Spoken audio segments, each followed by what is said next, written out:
Well, good evening, everyone, and welcome to another episode of Sea Stories. It's great to be here with you. I'm Duncan Hood, and we are doing this on behalf of the American Schooner Association and the Great Chesapeake Bay Schooner Race. This is a series where I try and interview interesting people that I have found along the way, and I think we've got a real gem tonight. My friend Tom Lynskey has agreed to come on and talk about really some of the amazing stuff he does. And with that, I'd like to say, hey, Tom, thanks for joining us. Well, thank you for having me. Yeah, Yeah, man. I've been seeing about the Chesapeake Schooner race. That's coming up this summer, isn't it? It's coming up in October, and hold Yeah. on to your socks. Here we go.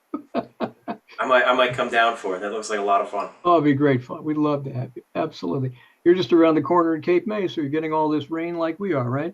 Yeah, pouring rain, gray, overcast right now, and it's gonna be Nice. dark, so my lighting's gonna change dramatically in the next hour. Probably mine will too. Yep.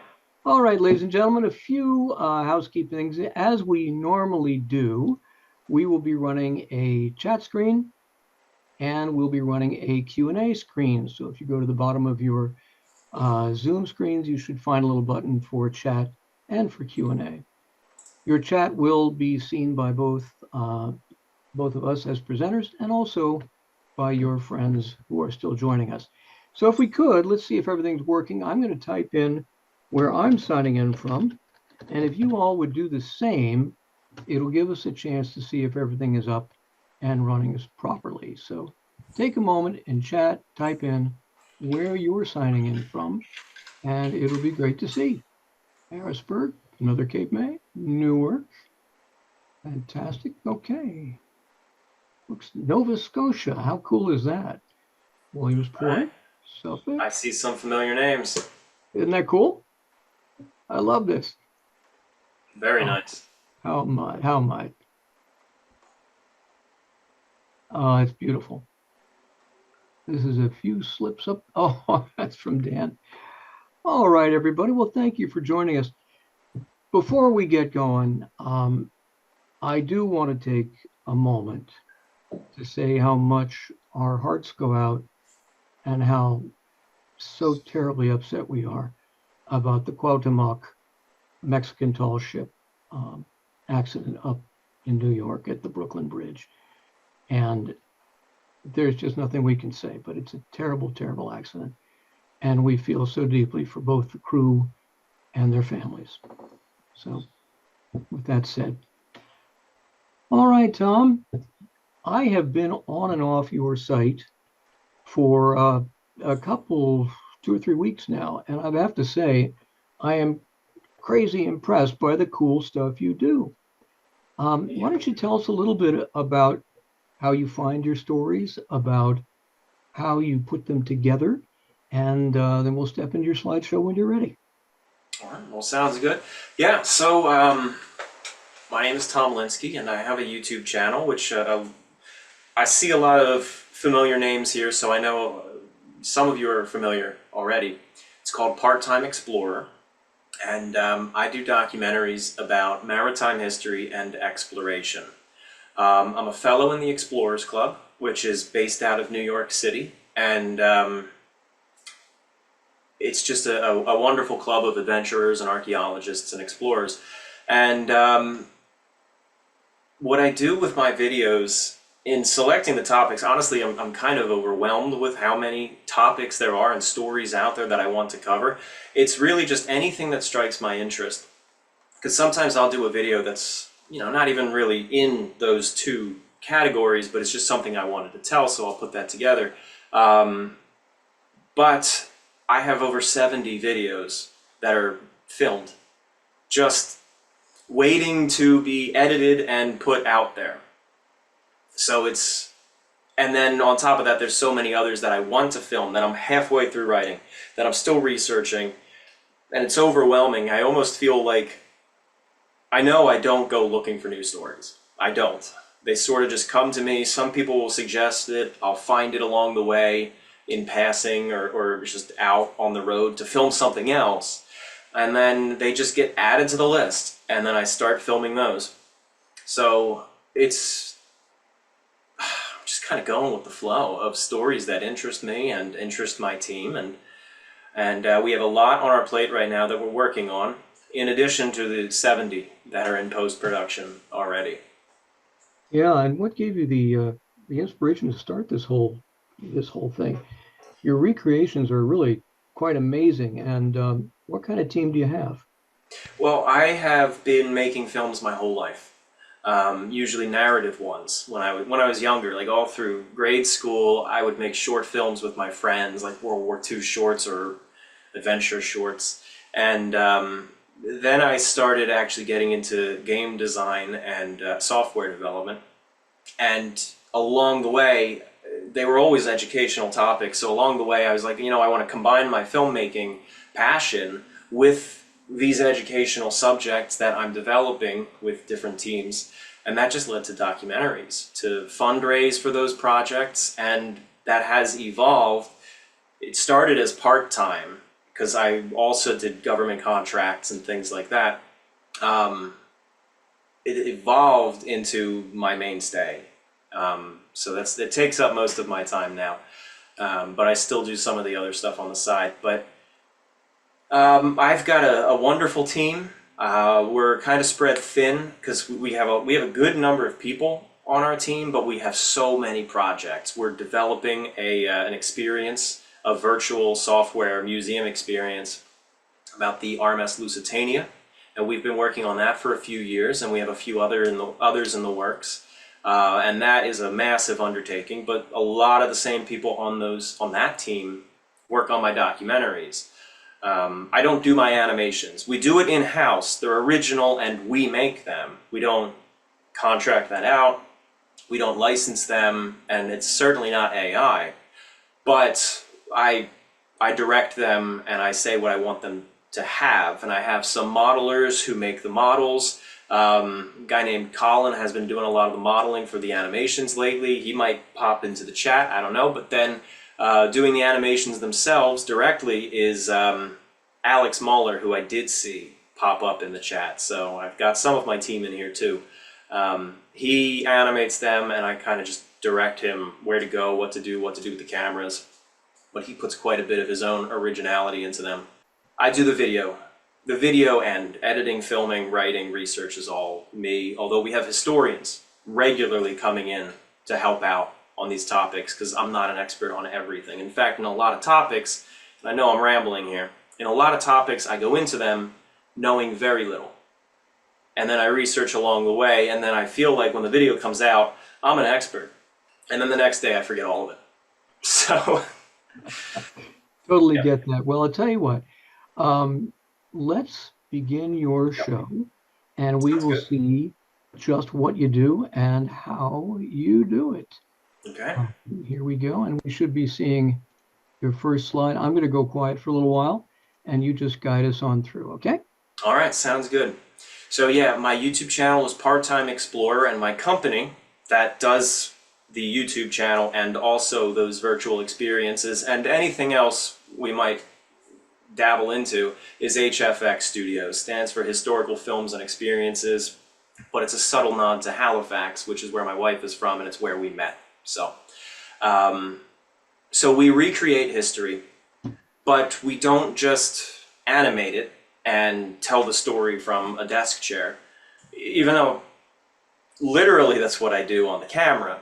But we always go out to the site, we take the cameras to the site, and we don't really like telling a story unless we can get there and see what's left, or talk to locals, or visit artifacts or a museum related to it. It has to be an adventure in telling this story. So let's go on to the next slide. All right, so I covered most of this, but my channel, I have 430,000 subscribers, 65 million views worldwide. I do also talk about ghost towns as well in the exploration. A lot of Wild West ghost towns and things like that. Towns lost in the woods. And it's always especially fun when they cross over into maritime history. There's been a lot of ships that connected to a ghost town, and we ended up exploring stories of both.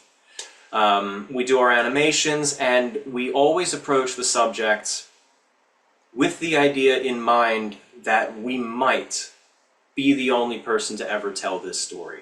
We sometimes tackle big ones where everyone knows the story, and certainly we're not the only people telling that story. But certain ones, like the Indian, or the Gleneslin, or the Hungarian, which we're going into, we're probably going to be the only ones telling that story. So we feel the weight of that, where we have to do it right. Because if we're wrong, or if we exaggerate, we sensationalize, or we're careless with our research, when we say something, it just became a fact. It might be wrong, but if this is going to be the source that people go to learn about it, it's going to be repeated to no end. So we feel that responsibility. So we always try to do this definitively, thoroughly, and we consult people much smarter than us to help us with doing it right. So that's why we partner with museums and historical societies as often as we can. And we talk to them, and we use it as a way to get them exposure. They help us make sure the story is right, which they want to do to begin with, but then we publicize them. We push them, we put them out there, we get a lot of people coming in and donating to them and supporting them, joining their membership, visiting the museums. We did a documentary with the Milwaukee Clipper on Lake Michigan in Muskegon, and they got volunteers and they got donations and they got some support thanks to the project that we did with them. There's been a lot of museums that have boomed thanks to us working with them, and we just have a lot of fun doing it. So in this presentation, we're going to be focusing on two different things. I've picked 4 stories from my channel, and we're going to focus on what is there now, like what, if we go to visit the sites relevant to it, what can we find?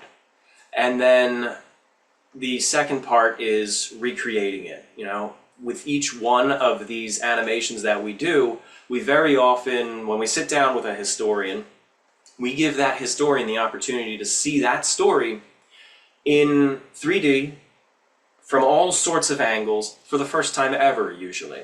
And that makes them rethink a lot of the stories that have been taken for granted since the event actually took place. For example, we're going to get into the Lusitania a little bit later, but it has always commonly been said 18 minutes is how long it took her to sink. 18 minutes of terror is the overused title that they always say about the sinking. But in doing our 3D with historians, we found 18 minutes is impossible, and it took longer. So we learn things about the subject. Historians learn things about the subject in the production of these documentaries, which is one of the reasons why they take so long. So, and we try to focus on stories that are lesser known, while also indulging in the ones commonly told and trying to clear up misconceptions along the way. So let's jump on over to the next slide. All right, so the first of the 4 stories, 4.5, that we're going to be talking about in this is the SS Atlantic. And let's jump on over to the next slide, which is the intro to my documentary. The biggest, grandest, and finest ocean liner just crashed on the rocks of a rural village in Nova Scotia, with nearly 1,000 people on board. The ship is rapidly breaking apart, with every lifeboat a death trap. Disobedient officers, panicking passengers, and an icy, raging sea wreak havoc. The rescue of these people come down to a handful of poor local fishermen and their families. What do they do?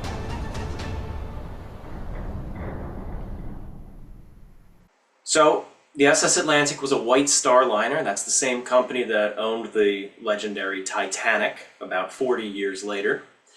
She was built in 1871 by Harland and Wolff in Belfast, which also built the Titanic. 421 feet long, a gross tonnage of 3,707, and it was on her 19th voyage that she wrecked. So a really quick synopsis. If you want to learn about these, I'm not really going to go too much into the history, because you could watch the video and learn it far better than I can remember.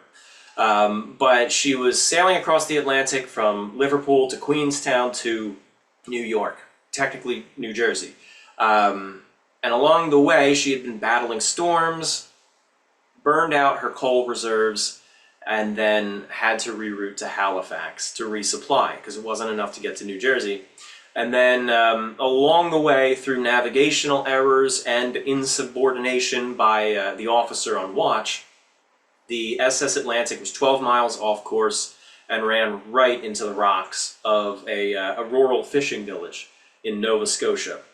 The ship broke apart, was immediately stuck, broke apart, rolled over. Anywhere between 500 and 550 people died in the sinking, including every single woman on board and all but one child, maybe two. There's a possibility that a second child survived, with 429 survivors who were all men, mostly crew. The wreck today is obliterated. There's very little left. Divers can go down. There's nothing to see on the surface. Divers have dove it, and they'll see a boiler, they'll see some shell plating, and there's the occasional thing concreted into the rocks. But other than that, you don't see a recognizable ship down there. So let's jump on over to the next slide. All right, so one of the things that we did in making the documentary is it was on an island that's off of that fishing village, and we camped there in making the video just for fun, to spend the night there, my future wife and I. And we visited the site, and that middle picture on the top row is the wreck immediately after the sinking in the following days. That rock is still there, that view is still there, but the wreck is long gone, obviously, but we were camped basically right by that rock, sort of where the cameraman is. There are a couple of things on the island that are of interest.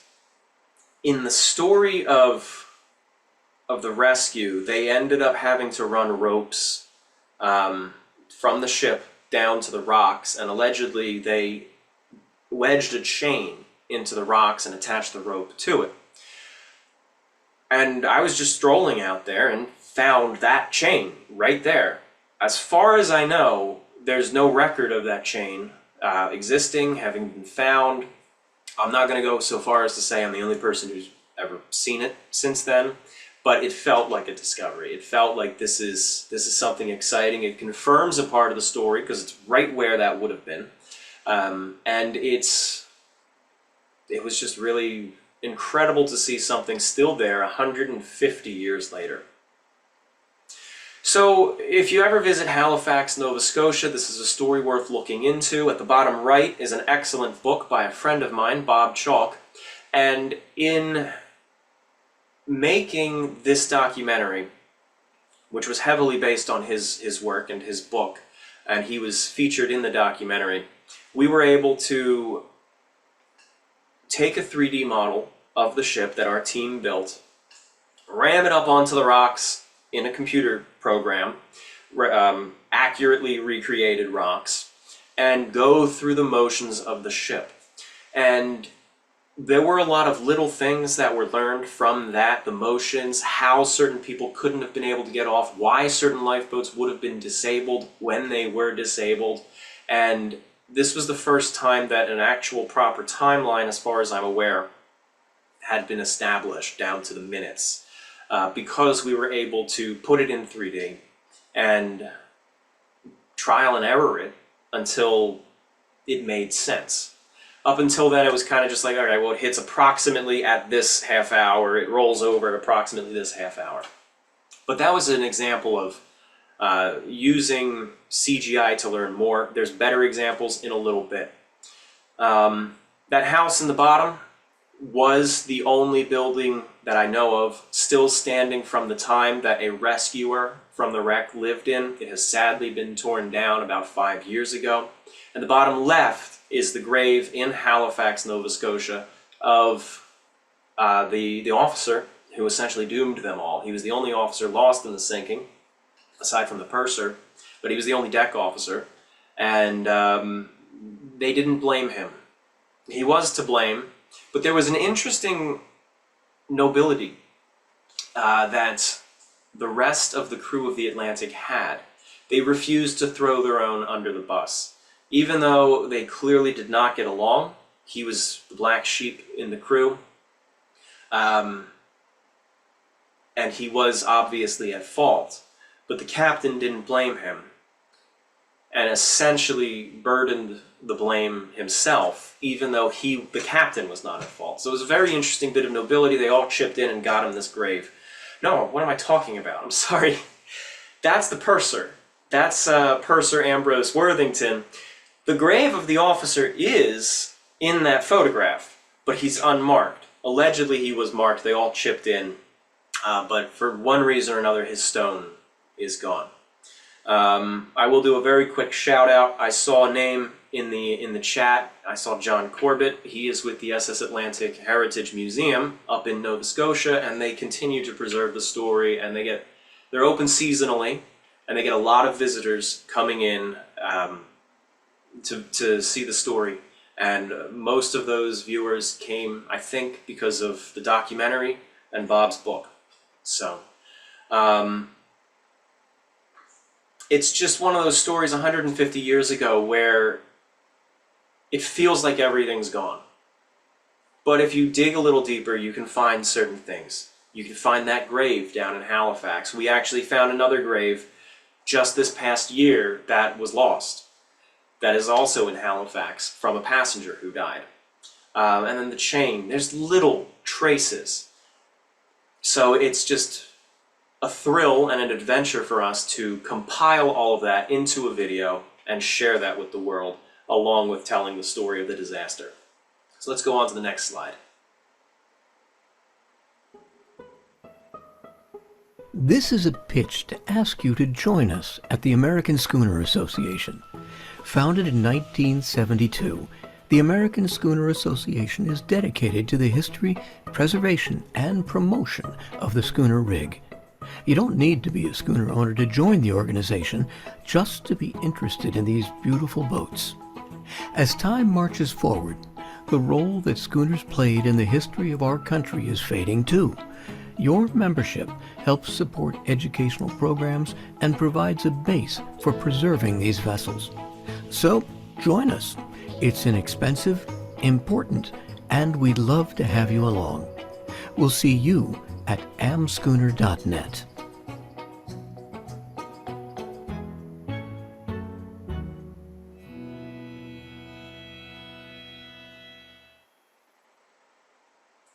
Fantastic. I think I'm going to be signing up, by the way. Love to have you. All right, let's get back to your stories here. We got the Sure. coming up. All right. How did a fully rigged sailing ship crash against a cliff in the middle of daylight on a perfectly clear day? Well, that's what happened to the Glen Eslyn. Came ashore at Neocani Mountain in broad daylight and clear weather.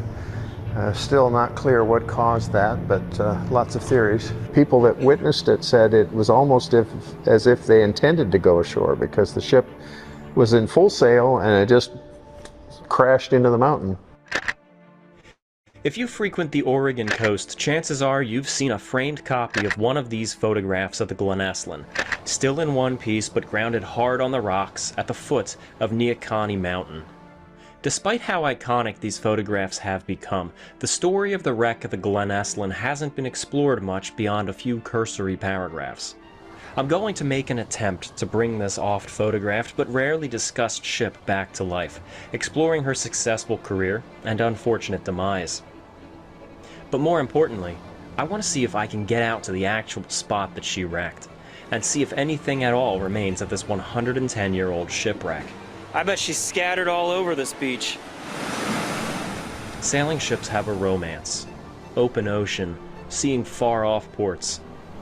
Recounting the story of the wreck of the Glen Eslyn captures this sense of romance and adventure beautifully.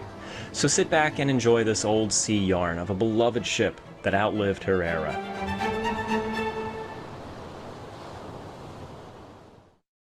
That's the Glen Eslyn. This one is, we made this documentary about 2 years ago, and for a while I felt visually this was our best one, Alex's best animations, and it had just this good feel to it. But I will say we've upped our game in the last few months with quality, so it's starting to look dated already. But yes, as I said in the intro to that documentary, it's a very photographed wreck, and anyone who has been up to Oregon along the coast, if you've stopped in a diner, you've seen a photo of the Glen Eslin. I picked this up out there actually, and there's this, this is her. So it almost bothers me when I see so many photographs. Like when something is so commonly known and yet not known. It's like, here's this iconic ship. Everyone in Oregon has seen photos of it, and I speak generally, of course. But no one can tell me what it is. I've asked people when I was in that diner, I'm like, what is that ship? They don't know the name. Like I said, we partner with museums frequently. The Columbia River Maritime Museum up in Astoria, they know it, obviously. It's one of the ships in their museum. They know it well, and they helped with this documentary. But I feel like if this is supposedly something that's so culturally important to the American Northwest, you gotta know it. So I really wanted to tell it. So the Glen Eslin was built in England in 1885. She was 260 feet long with a gross tonnage of 1,821. And in 1913, she ran aground. She was sailing from Brazil to Oregon. So she was supposed to go south and round the Cape and come on back up. But when she got down to the Cape, the storms were so terrible and so prolonged that they gave up and they went the long way around the world. It turned into a 3-month voyage. And so what's bizarre and somewhat easily explained once you start looking into it is when the ship was sailing up toward, it was going to Portland. I think Portland. It's in the documentary. So it would have to sail up the coast until the Columbia River and turn in.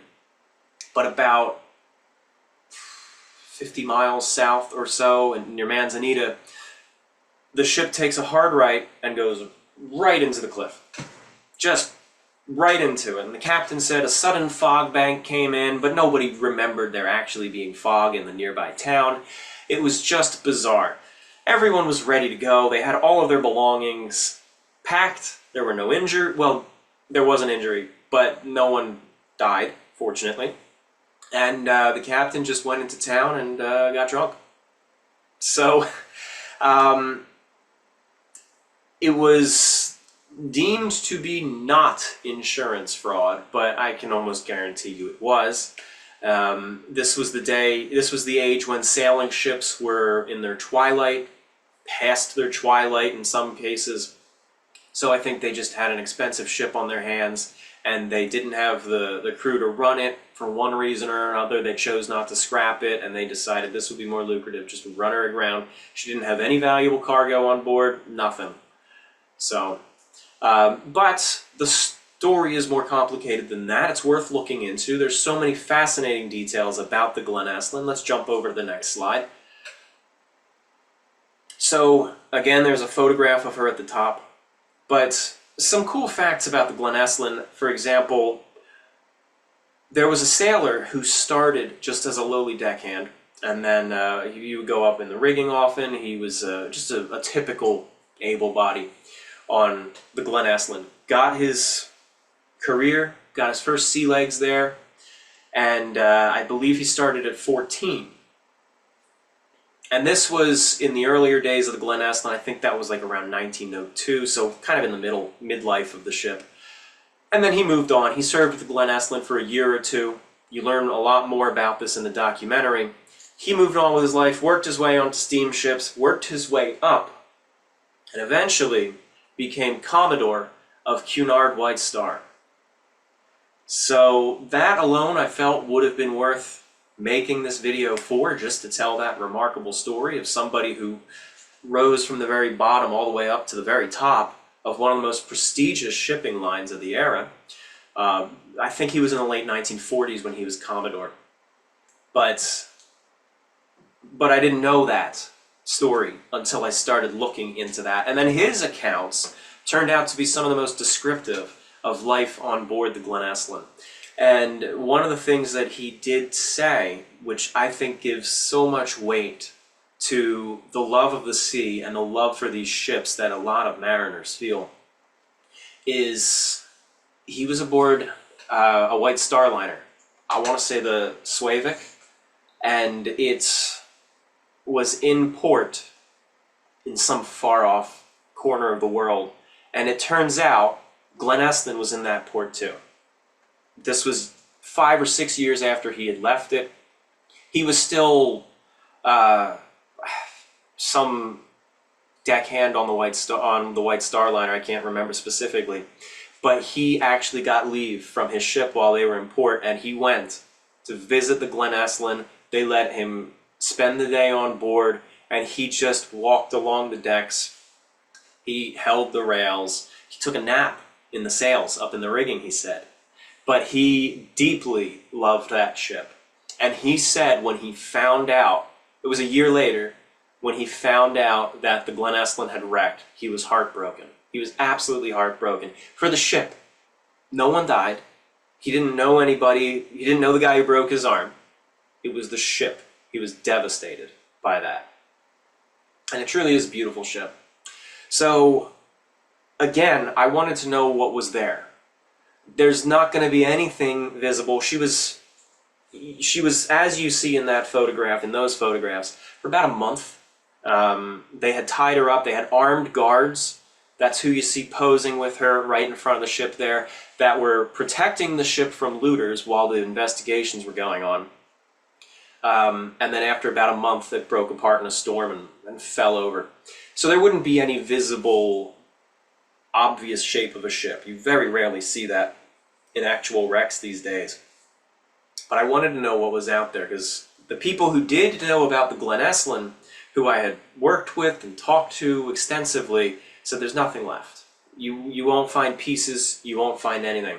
So I wanted to walk out, and the picture in the middle top is deceiving. It is a half a mile along that very rocky coast. You have to walk the shore down to it, and it is rough. You can get trapped by the tide.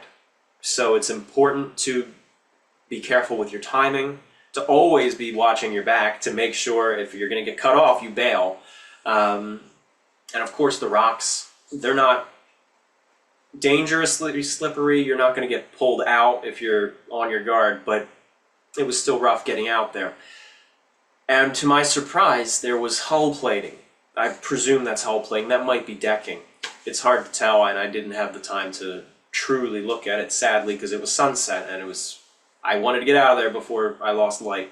But then there was this other piece, this arm of some sort, that was also almost certainly from the Glenesslan. The riveting pattern was appropriate for the ships of that era. It was in the exact spot that Glenesslan wrecked. It's beyond reasonable doubt that that is the Glenesslan still out there.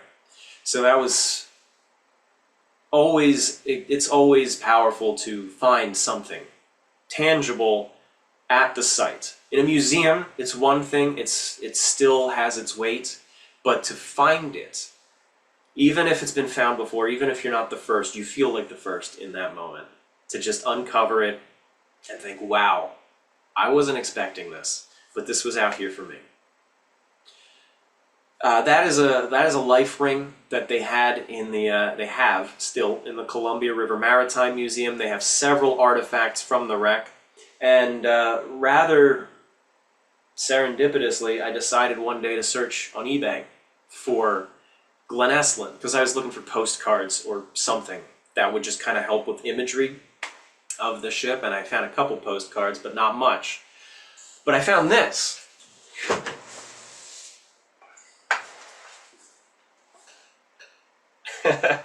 And this is, it's a piece of sail.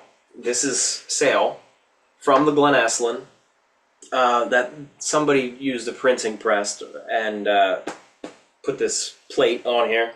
But it says, portion of original sail, British ship Glenesslan, aground at Neocony Mountain, Oregon, October 1st, 1913.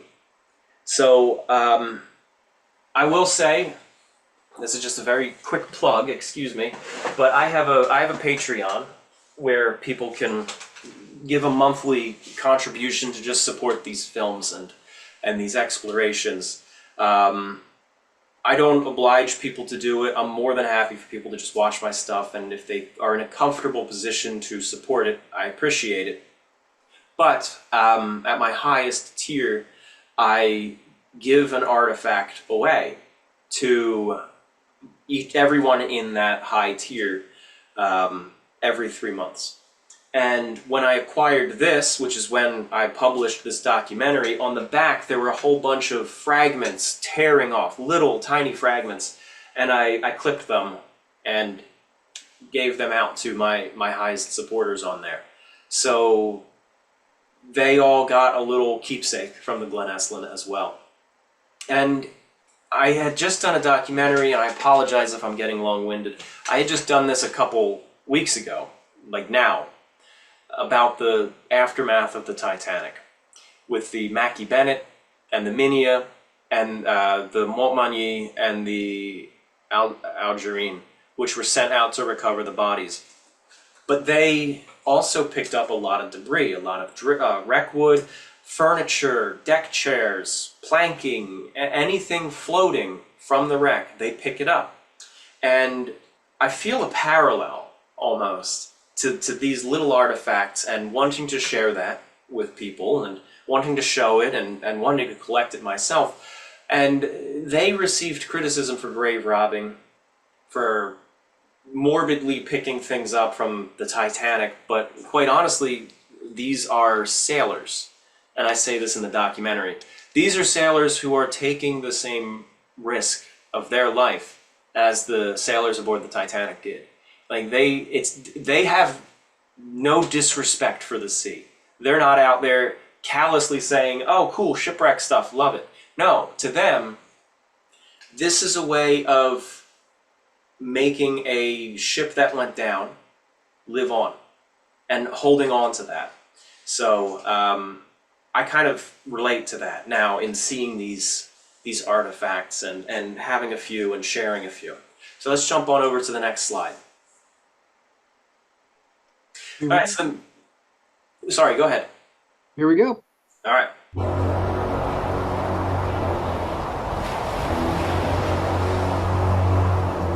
On December 13th, 1872, 150 years ago, a ragged, tattered brigantine limped into the port of Gibraltar with a crew of only 3. This was the Mary Celeste, one of the most infamous vessels in history, and had been salvaged by these 3 men from the sailing ship De Gratia after the Mary Celeste was found adrift in the mid-Atlantic Ocean. What happened to the captain, his family, and the 7 other crewmen on board remains a mystery to this day.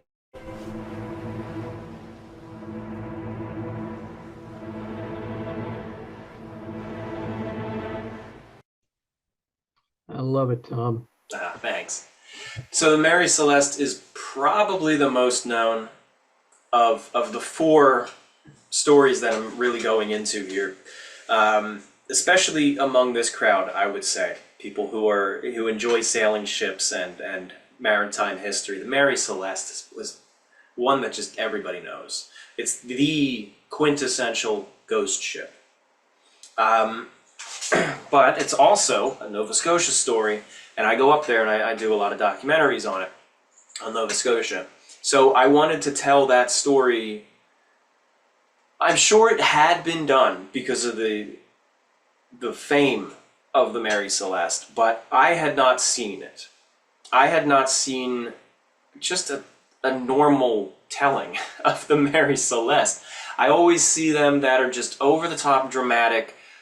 Was this paranormal? Was this aliens? Was this some conspiracy? Was it, something like that? I mean, so I wanted to just look at the facts, go to the site, because it was built in Nova Scotia, go to any relevant site that I can and just see what's left, as I usually do, have it recreated, and just say, with a level head and with knowing ships and talking to experts who know ships, what probably happened. So she was built in 1861 in Spencer's Island, Nova Scotia. When she was first built, she was called the Amazon. She was later renamed the Mary Celeste. 99 feet long, tonnage of 198. And as I said, her fate is she kind of became a ghost ship, but she continued on after that for many more years until 1885, when she was wrecked for insurance fraud. And they got caught. Nobody ever had a good time with the Mary Celeste. She seemed to be at the center of fraud or mishap the whole time she was at sea. When she first set sail from Spencer's Island, the captain came aboard. Now, she was delivered to Economy, Nova Scotia, and the captain came from Economy, boarded it. Let's jump to the next slide because it's on the next slide. He boarded the Mary Celeste, and this is the first voyage. She was setting sail, I forget where she was going, but did not even get past Nova Scotia. She was sailing along the coasts, and on the first day at sea, the captain dropped dead and turned around, and the ship came back ashore, and that's his grave at the top middle. Yeah, so Captain McClellan, and we did visit his grave. We always tried to do that. But if you go to the site where she was built, at the top left, you see that stone cairn-shaped monument, and that is a little dedication to the Mary Celeste, just commemorating the history. But very interestingly, on the top right, there are those pilings. And those pilings are from the shipyard that built the Mary Celeste, the Spencer Island Company. And it's hard to say if those timbers are actually from the time of the Celeste, because the Amazon was one of their first, but those are from the same shipyard, which is now long gone.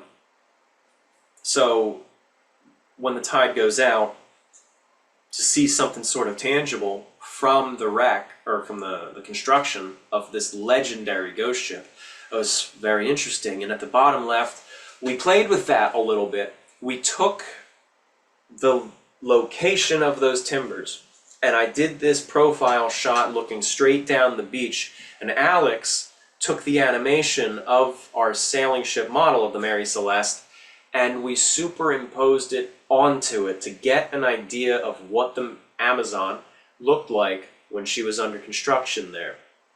So it just feels like this was one of the most mythical maritime stories out there, and sort of be able to give a proper face to it instead of just a legend, and to be able to start looking into it and bring it back to the local community that built it, Spencer's Island.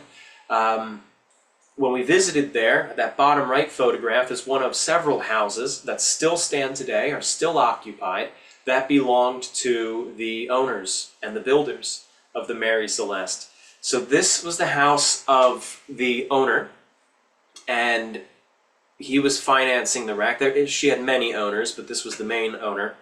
And apparently, during the construction, he and his family lived on the top floor, and they just let the workers live on the bottom floor.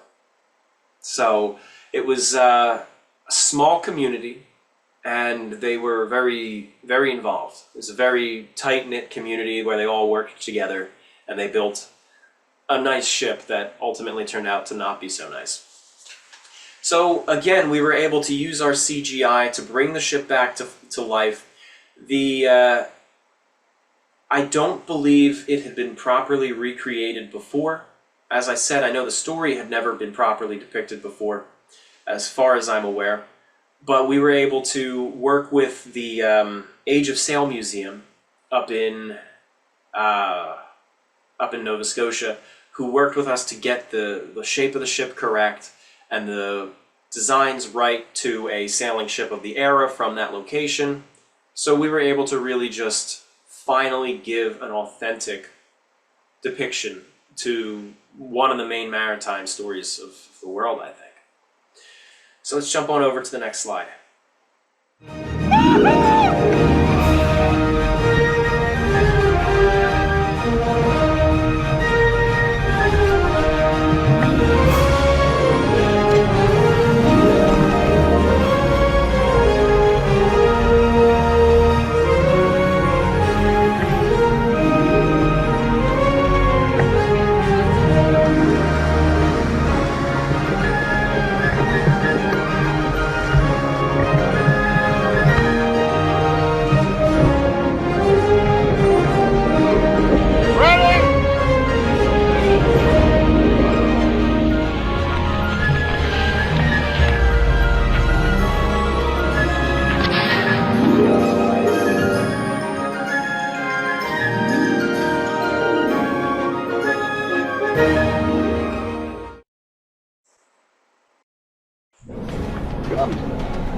Over 200 people are stranded aboard a grounded steamer as hurricane-force winds, blinding snow squalls, and tempestuous seas batter the vessel. The residents of Cape Sable watch from the shore a mile and a half away as the ship slowly breaks apart and is taken away by the rising tide, going down without a single survivor. And there were people in the mast trying to stay out of the water as the waves were breaching the ship. The story of the Allen Line steamer Hungarian is not for the faint of heart. It's full of tragedy and horror, but those are shrouded by a complete blanket of mystery. With no survivors, there's no one to tell us what happened on the morning of February 20th, or the 11 days of sailing prior to that. We're traveling to Cape Sable Island and out to the wreck site, collecting archival evidence and local folklore to see what can be pieced together of this mystery dating back over 160 years. That's just about where they are. Right here, no stone. Coming way out onto this remote island just to be able to get as close as possible to where the Hungarian wrecked, or where the bodies were coming ashore and where the witnesses watched it from. We'll be visiting several museums to see firsthand what life aboard this forgotten vessel was like, and bringing the story to life with realistic recreations built off of the ship's original plans. This is the wreck of the Hungarian on Part-Time Explorer. All right. Yeah, so the Hungarian, again, is one of those stories that was not known, except by a select few, and most of that few are locals up there. Like, if you go to the part of Nova Scotia where this story took place, they all heard of it. It's known. But once you go beyond that, it dies off. So again, that's one of the things I like to do. I love telling those stories more than I love telling the bigger ones, which is a shame because, like, obviously the bigger ones are going to get far more views and help my channel to grow. But I prefer to do what I feel is more interesting and I guess is more important, and that's telling the stories that locals are trying desperately to get out there and keep alive, and just putting that on a global stage. So the SS Hungarian was an Allen liner. She was built in Scotland in 1859. She wrecked in 1860, so it was only about a year that she was out there for. I think less than a year. 298 feet long, which was big for a passenger steel liner at the time, iron. But by standards of just 10 years later, that's not all that big. Tonnage of 2,190, and as I said, she was wrecked in Nova Scotia. She was crossing over from Queenstown to Portland, Maine. Normally, these Allen liners they're mainly a Canadian service between Canada and Britain. Of course, at the time they were one country, but the ships would sail from Britain and go down the St. Lawrence and stop in Quebec, Montreal. But in the winter season, that water is too far north to go. It's too cold, it's too rough. So they actually go down to the United States. They come into Portland, Maine, and there's a rail link that would go from Maine, I think it's the Grand Trunk, up to Montreal. So they were able to still get to Montreal, but they had to take a southern route because of the season. And this was along that southern route, and as she was going off of Nova Scotia, a storm hit. A terrible, blinding storm. She had been battling storms for most of the voyage. We don't know what happened on board. Nobody survived. There's nothing that survived that could really tell us. And in the documentary that we did on it, we looked at all of the evidence that we could find that exists today to see what we could sort of extrapolate. But she was last spotted about 6 hours prior to her wreck, hundreds of miles off course, going the wrong way. She was kind of sailing north.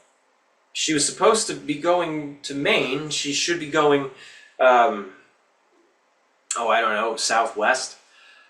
But instead she was going northeast, so nobody knew why, but she was spotted by a sailing ship called the Signet, off of Liverpool, Nova Scotia in this fog. They spotted her, and there's this one creepy shot that we put in the documentary from the perspective of the Signet in heavy fog around 6 or 7 p.m.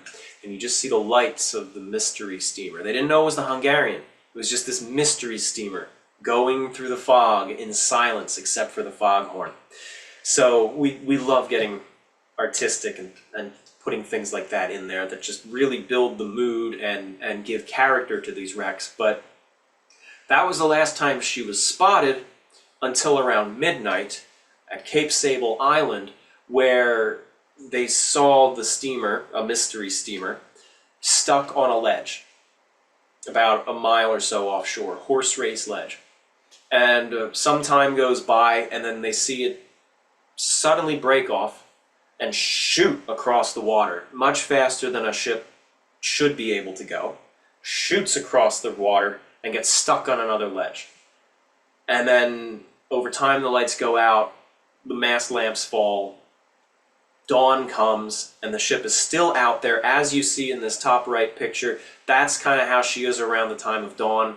And at the bottom left, can't quite make it out, but people watched from the island's shore. And it's sort of just, I don't know, am I able to just, there? Can you see that?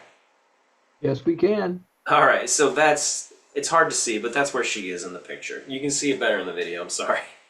And she was lost with all hands.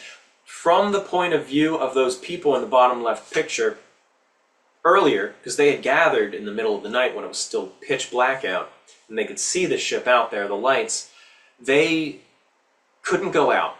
It was 1.5 miles offshore, 1.25 miles, way too rough. And but they lit a beacon.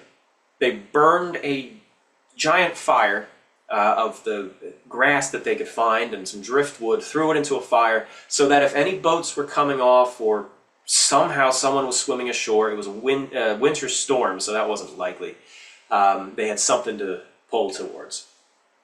No one ever came ashore. So let's go to the next slide here.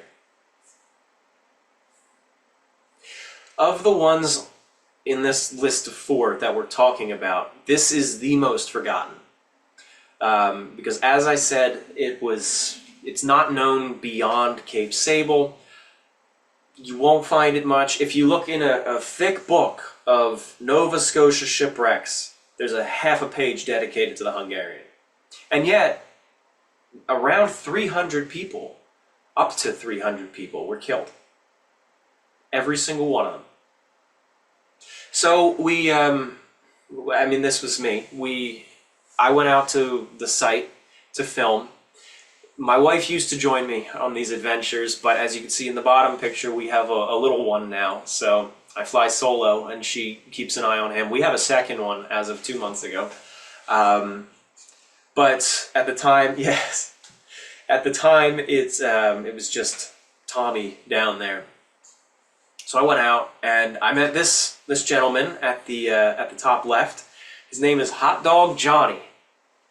The heaviest Nova Scotia fisherman, lobster fisherman accent that you will ever hear. A wonderful guy, great to talk to, very knowledgeable, a fisherman himself. He knew these waters because he goes out on a fishing boat. He knows the ledges, he knows all of them. He's been out near the wreck.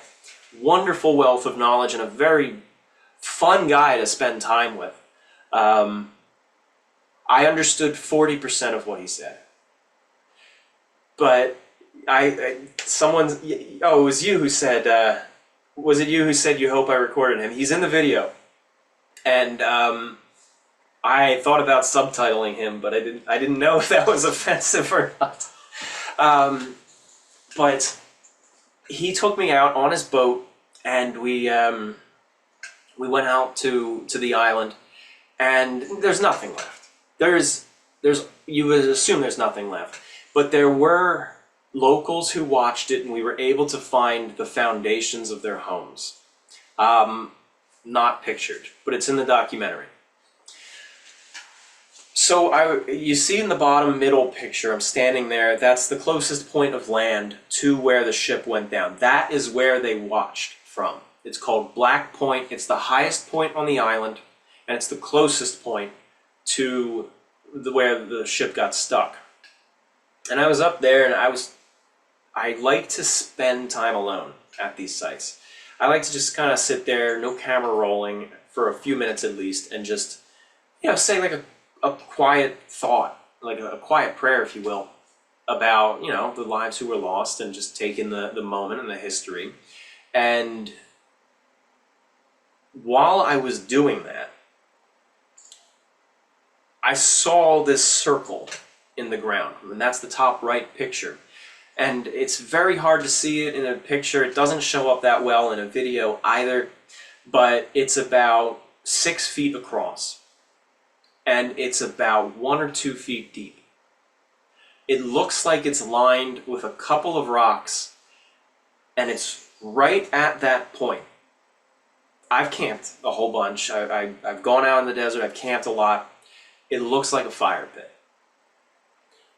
There's no shelter up there. No one would build a fire there. You have the high winds coming in, constantly whipping across there. No one in their right mind is going to build a fire pit up there, unless they had to. I mean, I couldn't think of what else it could be. I called Johnny up. I'm like, what do you think this is? Because there were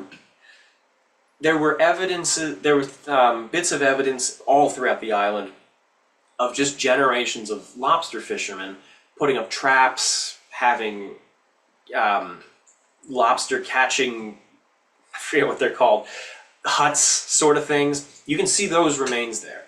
And a lot of it looks like old remnants of things. So I'd be like, hey Johnny, what do you think that's from? And he's like, oh, it's from a lobster thing. So he was able to discredit quite a bit of things that were jumping out at me. But I pointed to this, and he's like, I don't know what that is. But I think because of the location, because of the clear resemblance to a fire pit, including the rocks being put around it, and the location where nobody in their right mind would put a fire pit, I think that's where they were signaling the Hungarian. And sorry, it was emotional then, and it's kind of emotional now. But on another day when I was out there, I gotta say, it was truly a wonderful community. It was the kind of community where I went to the museum, the museum that's up there, the Barrington Museum Complex, I think is what they call it. And I said, you know, are there any locals I can talk to? And they just gave me an address. And they said, go knock on the door. Which I'm not comfortable with. I don't know. Maybe it's a generational thing, but I prefer to call or send an email and say, hey, I don't like showing up unannounced. But I did. And it was this lovely lady, and she brought me in, she showed me her computer and all of these local stories she had been collecting of all sorts of topics. And she just is like, pulls out a flash drive and she's like, here, I'll give you all this stuff. And then I'm like, well, I'm doing the Hungarian. And she's like, well, let's walk over to the cemetery. I know where the unmarked graves are. And we just walked over and she showed me. I'm like, well, hang on. Let me go to the convenience store. I want to get some roses. We're going to lay them out. And that's what you see at the bottom left. These are unmarked graves. We know of 8 graves from the Hungarian, of 8 bodies that came ashore. And 6 of them are here. They're all unmarked. And then 2 others are elsewhere. But we laid down these 6 roses on where we're pretty sure those graves are.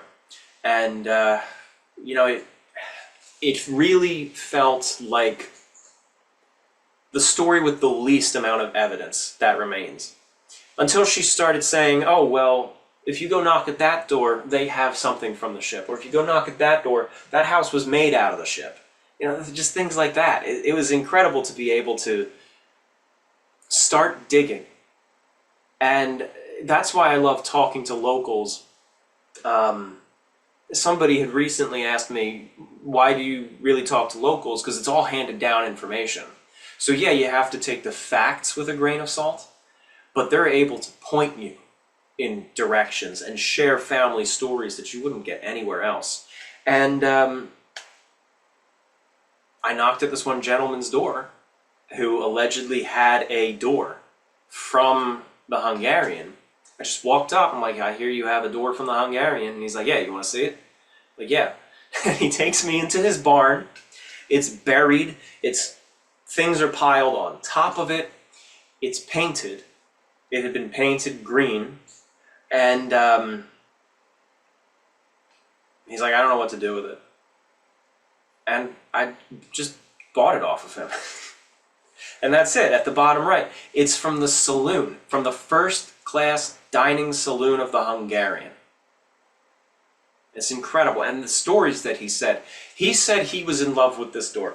It was his great-grandfather, or however many greats, he was getting up there in years too, who pulled it out of the wreck, because they all descended on it and picked stuff off of it.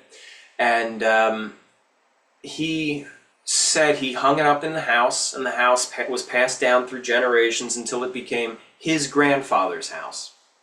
And he kept asking his grandfather for that door. He's like, can I please have that door? And his grandfather's like, you'll get it when I die.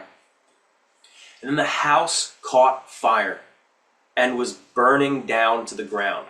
And this guy told me he ran into the house and took the door off the hinges and ran out with it. So not only did this door survive a sinking ship, it survived a burning house. So, as Colin had just said in the chat, that he loves the glass pattern still there. It's leaded glass. The backside had been painted, which unfortunately damaged a lot of the original colors, but you can still see traces. Saloon is still perfectly clear on it. You can even see that in the photograph. But as you can see, some of the panes are missing.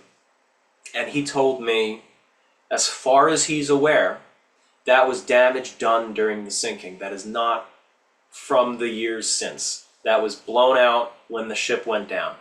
And it has the hardware, it has the doorknobs, and it has extra carvings. You can see some empty panels. It has about 50% of the missing panels. Beautiful, beautiful piece. And like I said, it's in my collection. I have a large collection of artifacts from many different ships. And I put them in my videos not to flaunt it. I always feel uncomfortable, actually. I kind of get self-conscious about boasting and all. But I put them into my videos because I don't like them just sitting in a storage unit. I want people to see it. I would love to lend them to museums, but in the meantime, I want to share them in videos. So that's the story of the Hungarian, and that's where, that's just one of the things that we did. We put together the animations recreating it, and we learned quite a few things when working on this, when doing those animations, because we knew the tides, we knew how the water rose, because it didn't necessarily sink. It hit the rock and sank immediately on the rock, on the ledge, which was submerged, but it didn't go under. The water was only up to the saloon deck, so when she immediately sank, that door was probably half underwater inside the ship. And the door was on the top deck inside the hull, and then there was a deck on top. So she sank, and then the tide rose, and that put her under. And that took the rising tide with the storm continuing, took the masts down. The survivors were climbing up into the rigging, and they watched from the shore as the water rose and the waves battered it. And they just watched over a few hours. One mast falls, and all those people go into the sea. And then another mast falls, and the funnel falls. And then finally the last mast falls, and that's it. But we were able to take the tide information and rise the water properly. But we were able to find out, we knew the saloon door was halfway underwater by putting this into a 3D environment and seeing where that water rises with the proper depth at the proper tide with the proper dimensions on the ship. So these 3D recreations, it's digital archaeology. It's bringing these stories back and learning things that were never known, that you wouldn't discover unless you were... This is the closest you can get to being there watching it. You just put the right numbers in, you get some phenomenal artists who know how to be faithful to the subject matter, and then you sit down with historians who know what they're talking about, and it all comes back to life. So that's the story of the Hungarian. Let's jump over to the next slide. I know we're a little over time, so I'm gonna wrap it up. But we don't just do documentaries. We have many documentaries, well over 100 on my channel. You can go watch it, YouTube, Part-Time Explorer for free. But we also are developing virtual museums. That's a concept that we're pioneering, where you take the technology of video games, which is what's powering these animations to begin with. But you take the format of a video game where you play and explore and control it with your computer, and we put you into a historical environment, and that's what we are doing with the RMS Lusitania.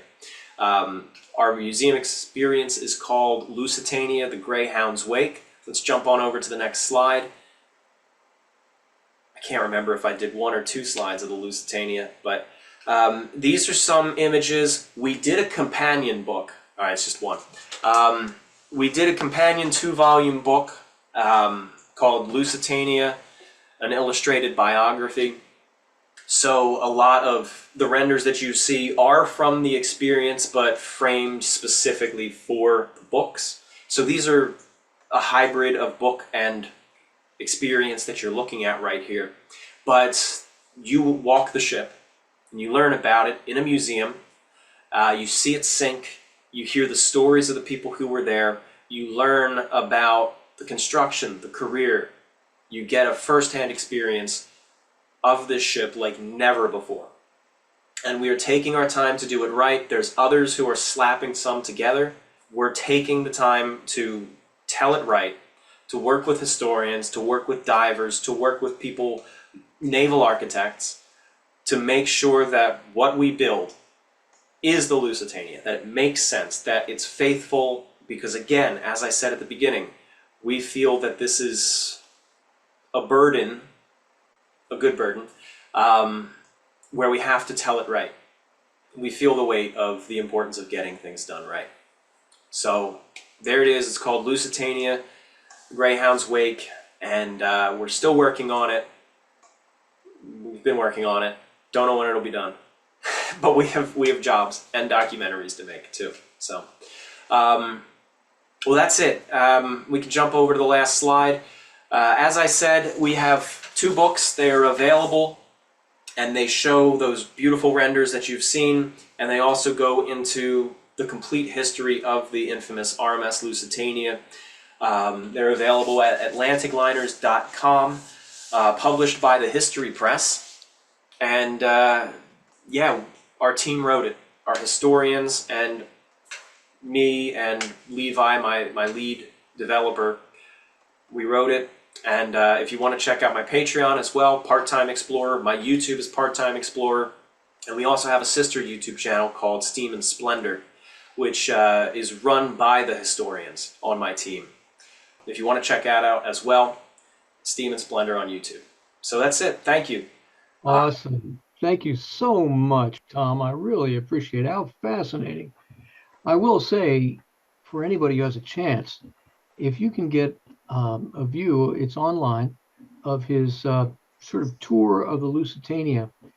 Oh my God, it is phenomenal. I mean, the main dining hall alone is worth the time to view it. And having said that, there we have a little bit of time for some questions here. And Greg asks, can you hint at what your next shipwreck video may be?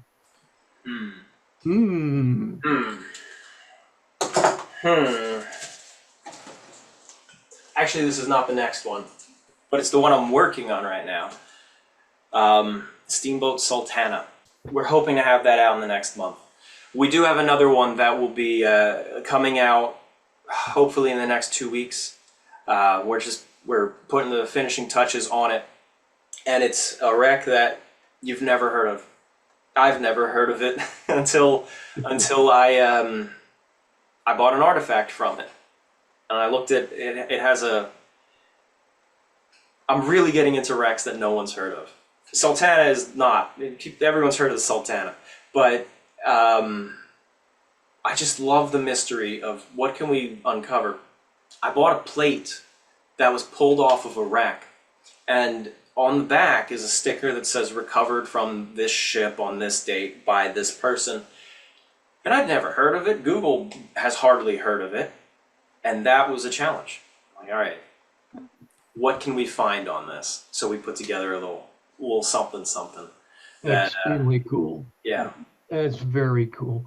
Tom, thank you so much. Any more questions, ladies and gentlemen? I guess not. Tom, I just can't thank you enough for the time you spent with us.